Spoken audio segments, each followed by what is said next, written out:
Nino Cuffaro, segretario cittadino del PD, Agrigento sempre più sporca. Ci sono state delle raccolte firme che consegnerete direttamente al Comune e poi nel pomeriggio all'Empedocleo un'assemblea.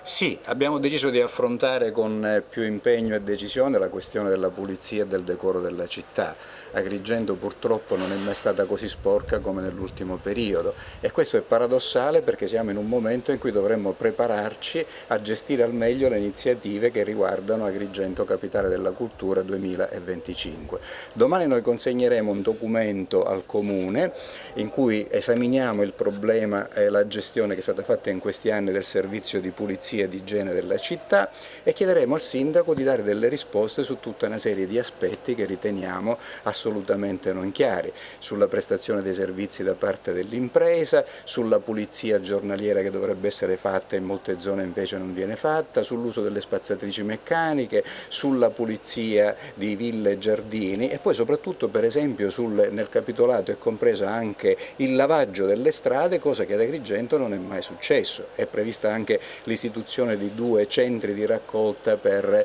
consentire ai cittadini di poter conferire in qualunque momento i rifiuti, anche questo non è stato realizzato, sostituito da una serie di provvedimenti tecnicamente chiamate migliorie contrattuali che però non hanno migliorato il servizio ma hanno comportato un esborso enorme di denaro da parte del Comune. L'importo che noi paghiamo alle imprese è partito da 11 milioni di euro circa 5 anni fa, oggi siamo a 16 milioni di euro, quindi una cifra importante, la spesa più importante del Comune che grava sulla Tari dei cittadini. I cittadini agrigentini sono al 4° posto per importo della Tari in Italia e paradossalmente siamo agli ultimi posti per pulizia. Questo sistema fa acqua da tutte le parti. Ne parleremo il pomeriggio alle 17:30 all'Empedocleo con la presenza dell'onorevole